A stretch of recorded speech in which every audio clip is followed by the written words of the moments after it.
I personally believe that the tide is shifting within zoological institutions, or it needs to shift if we want to be relevant and meaningful and attended by our public in 15 or 20 years. And if you're an institution that is not prioritizing those efforts pointed towards that, either, again, conservation, resiliency of natural spaces, and that kind of thing, then I think that the visiting public 15, 20 years from now are not going to be attending and visiting.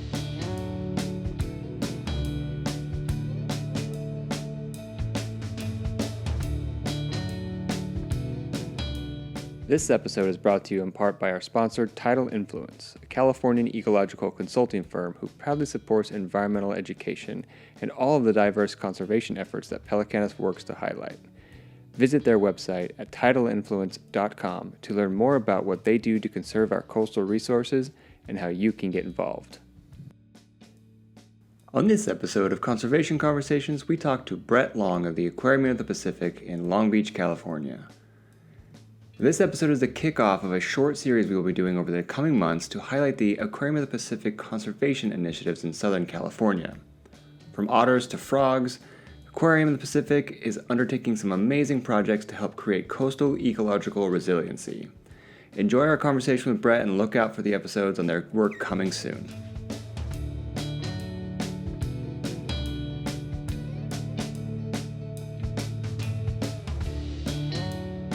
Brett, thank you so much for joining us. If you don't mind, can you just talk a little bit about who you are and what you do for the aquarium? Sure. Thanks for having me. My name is Brett Long. I'm the Senior Director of Birds and Mammals here at the Aquarium of the Pacific. And functionally, I work with a team of people that is responsible for sort of animal welfare and care, primarily with our bird, mammal, and amphibian species. A lot of that time is really just spent working with that team to ensure that we're doing everything right by the animals that are in our care. As part of that, I get to, or certainly get a lot of support to sort of pursue some of our local conservation initiatives and hope to sort of increase the value of zoos and aquariums in that conservation space. Yeah, and that's really what we want to talk about, because we love that you guys have the animals there and you can go look at them. But if you want to hear more about that side of things, you can listen to Aquarium of the Pacific, your guys' podcast about it goes way more into that side of things. But we want to talk about your guys' conservation initiatives. So can you kind of just give us a quick overview about what AOP, what you guys do for conservation in the region, whether that's the LA area or Southern California or wherever you guys work? Historically, our conservation efforts have been sort of organically fostered by or grown by individual staff members here at the aquarium. And so it's often that a staff person has a particular passion or learns about a particular project and then sort of brings it back to the aquarium as a, hey, can we be a part of this? Or this would be a great initiative to be a part of. I think that we probably had several of our programs that sort of had some broad reach or geographically broad reach, given something associated with the Pacific Ocean, but often it was at some distance. In the last several years, I think we've been trying to really prioritize more regional specific projects that are, whether that region be the California coastline or more specifically the Southern California area. And again, the projects that we're currently involved in, some of them, the abalone or the white abalone project, we've actually been involved with in well over a decade. Some of our newer ones, whether it be the mountain yellow-legged frog or some speculative work with snowy plovers in this area, have been a lot newer and have just been sort of developed over the last couple of years.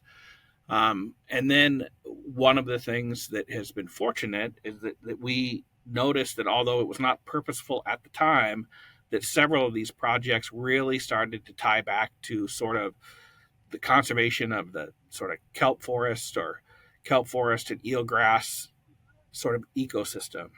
And so, our initiatives that we're spending the most time investing in, again, whether that's sort of boots on the ground, staff working on it, or actual monetary investments, are surrounding white abalone, southern sea otters, mountain eel-legged frogs, and then also kelp gametophyte project that we're sort of like a genetic repository for, in particular, bull kelp off our coastline because it's seen such a decline.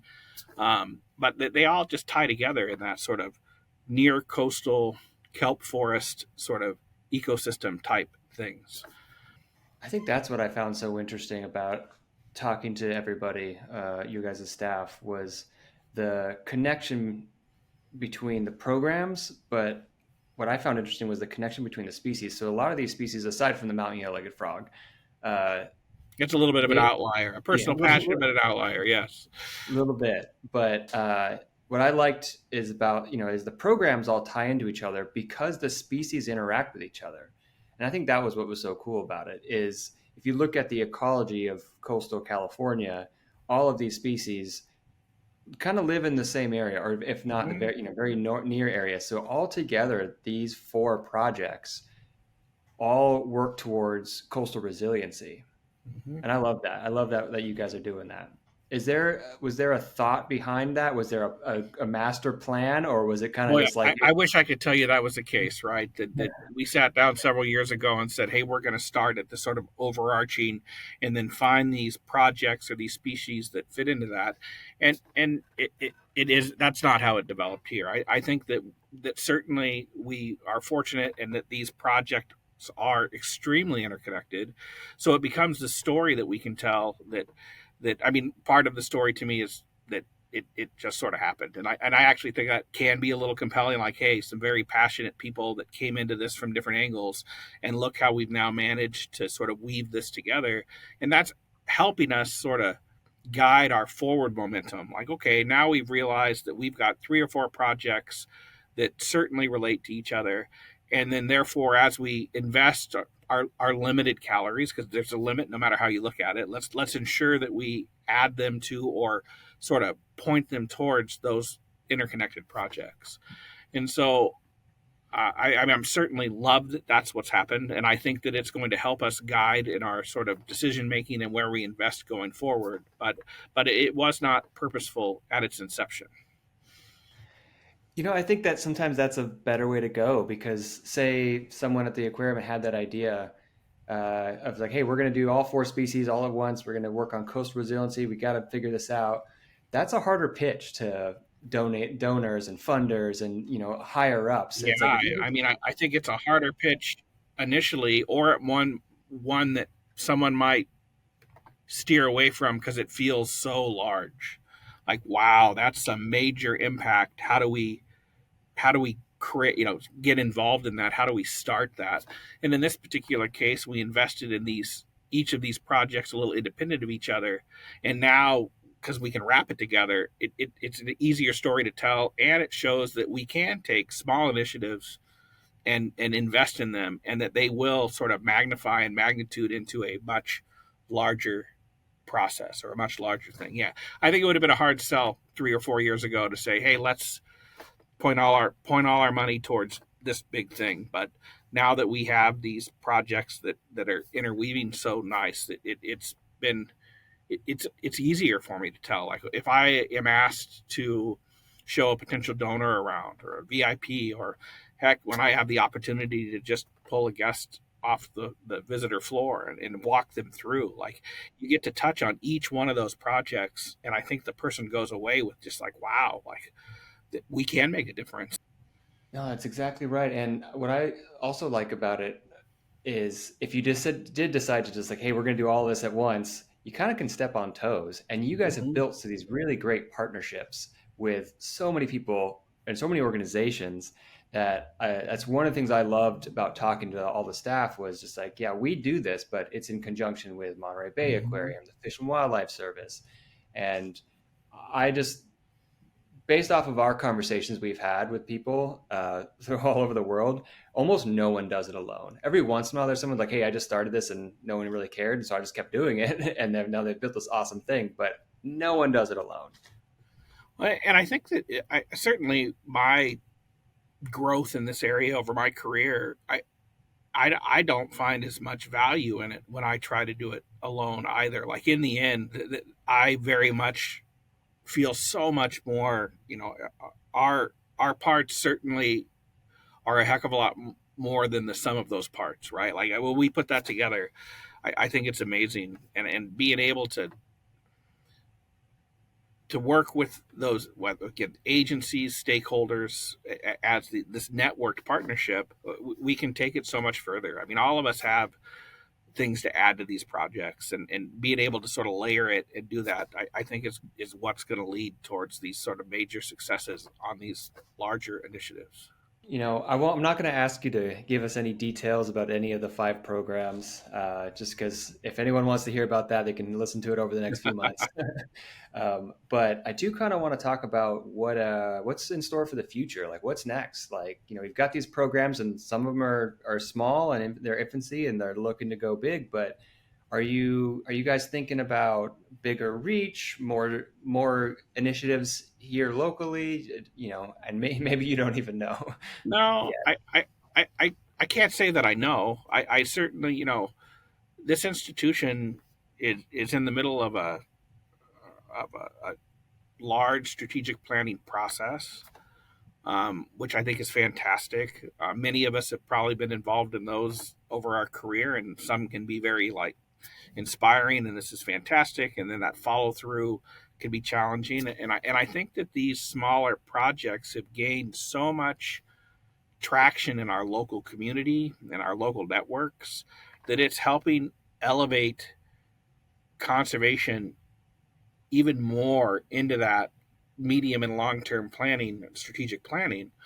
And so I don't know that had we had this strategic process 5 years ago when functionally we were only doing one of these initiatives, I'm quite certain that that would not have helped sort of drive that and lift that up to being one of the prominent things that we want to define ourselves as.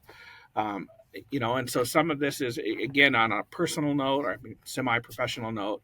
I want zoos and aquariums to be not only perceived as more relevant to conservation, but actually a part of those efforts.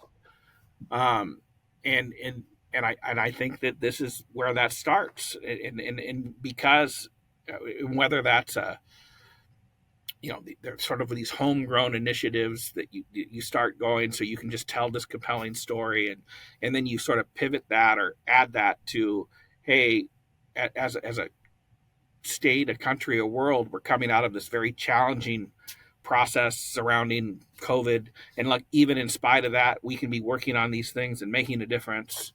And now to see that elevate into our long term plans and actually going, we would like our organization to be viewed as a conservation organization, not just an educational facility or just a family entertainment facility. I mean, those are all have value, and we need to have all those married together. But I think that it's allowing us to sort of put together sort of that vision, and even in terms of where we've sort of brought in additional leadership in just the last few years, at a time where it's hard to expand a lot of things. The first position that our new CEO brought in was a vice president of conservation education. And I think that's just really starting to highlight where that priority needs to be in. And so it's good timing in that respect.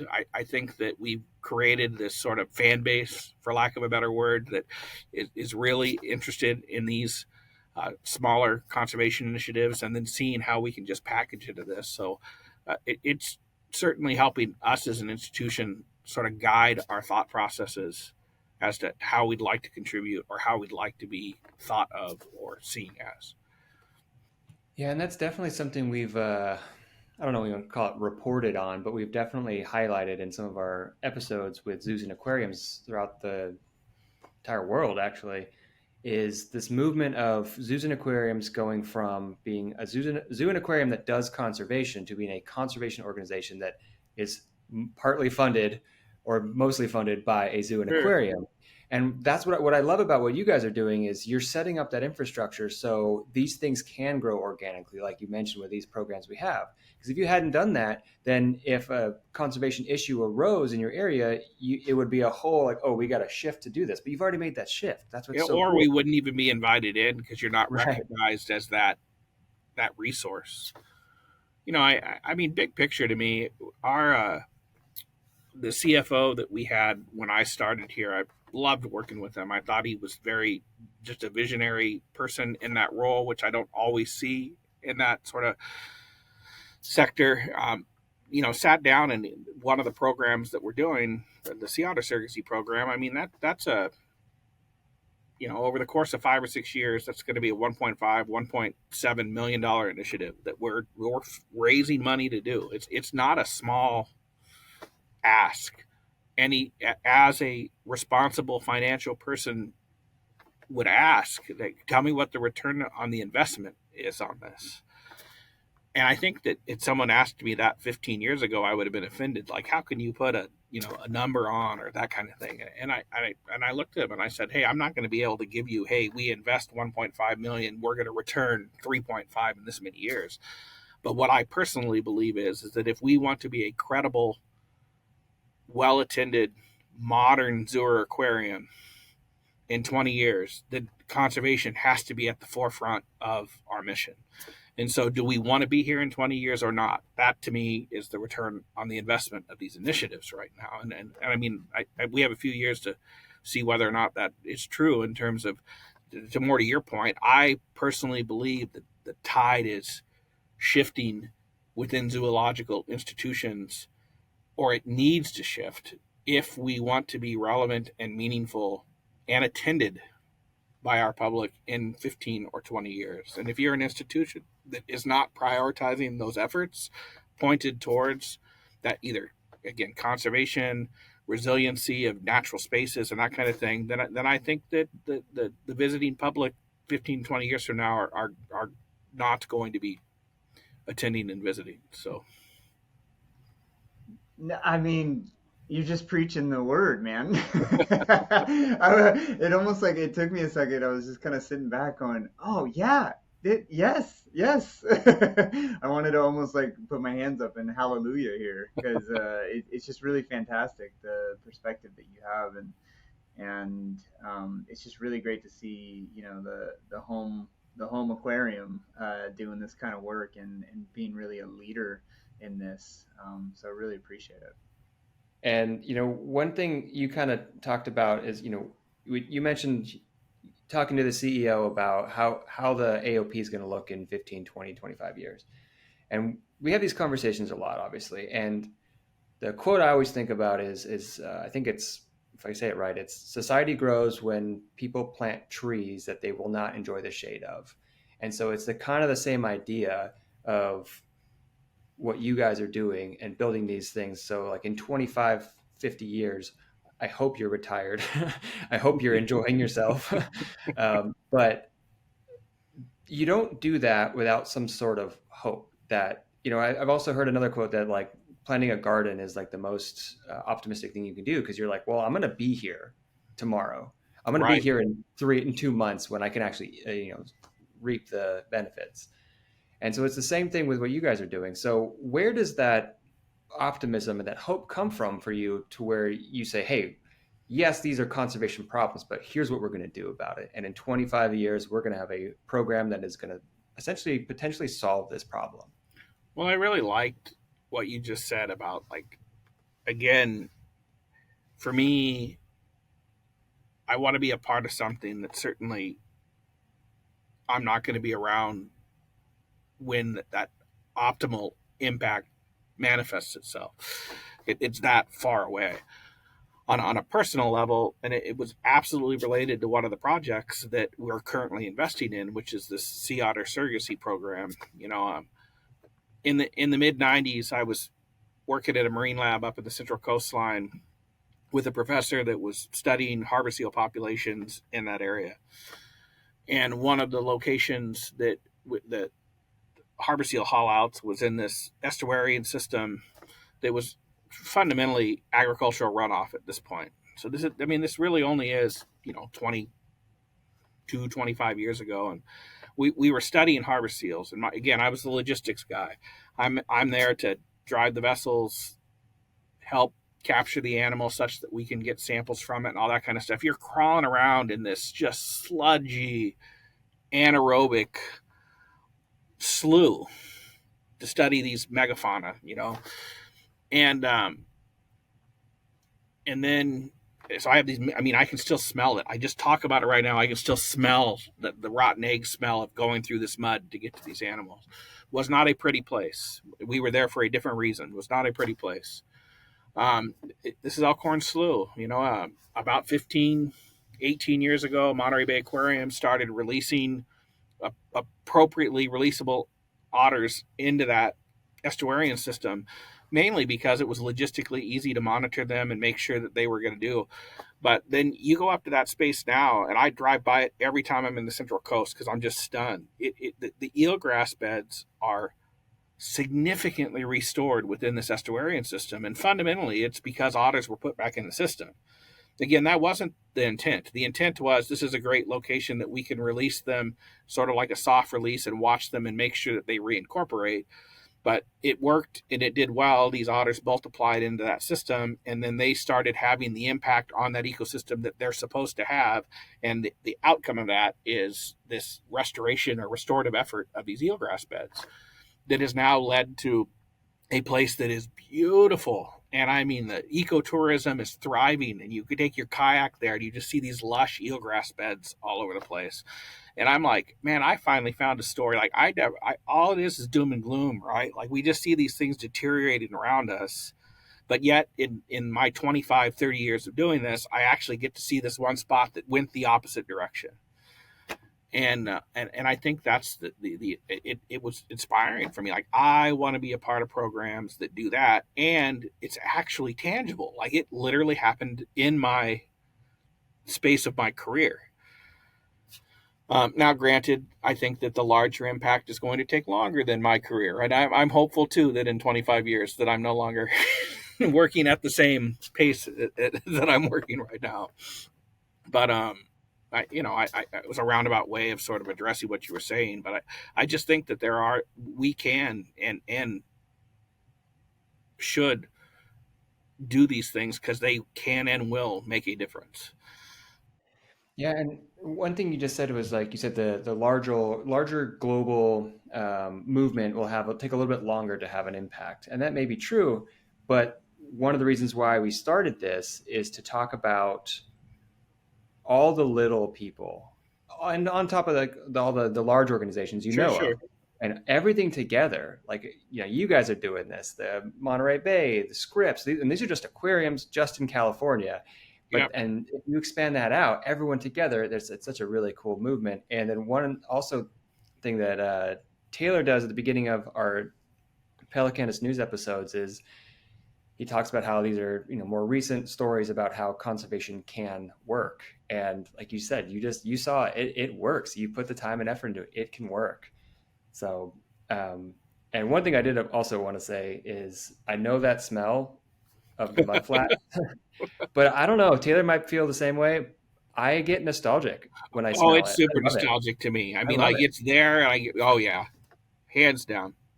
Brett, you're amazing. Thank you so much. Can you share with our listeners, viewers, how people in Southern California, Long Beach, get involved with AOP? Yeah, I can. I think that without talking specific projects, there is just this.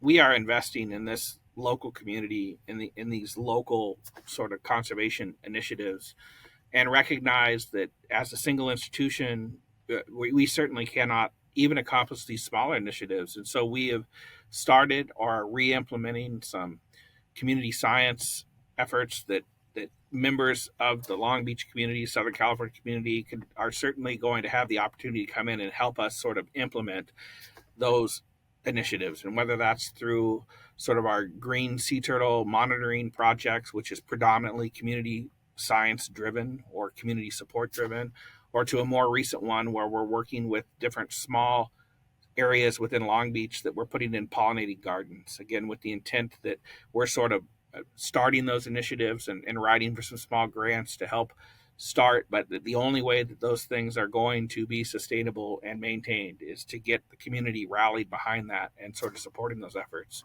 And I think that's really going to be what most of our projects have this opportunity for the general public to be a part of. And again, whether that's through some of our educational and interpretive roles or some more hands-on with it, out helping with these community gardens, or as we move forward with our Sea Otter Resiliency program. I mean, the staffing for that program is going to be 50 to 60% volunteer based from our local community.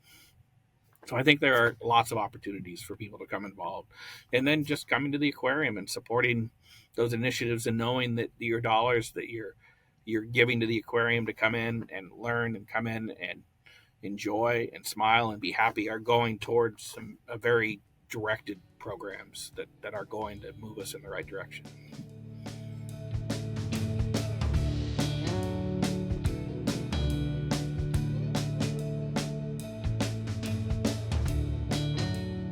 Thank you to Brett for taking the time to talk with us about Aquarium of the Pacific's conservation projects. Please either visit Aquarium of the Pacific when you're in town or consider donating to help them recover local wildlife and habitats. Visit them at aquariumofpacific.org to see how you can help. Hosts and producers are Austin and Taylor Parker. Producer is Madeline Walden. Music was provided by A Picture Book Studio. Don't forget to like, comment, and subscribe if you want to help. Thanks again. We'll talk to you next time.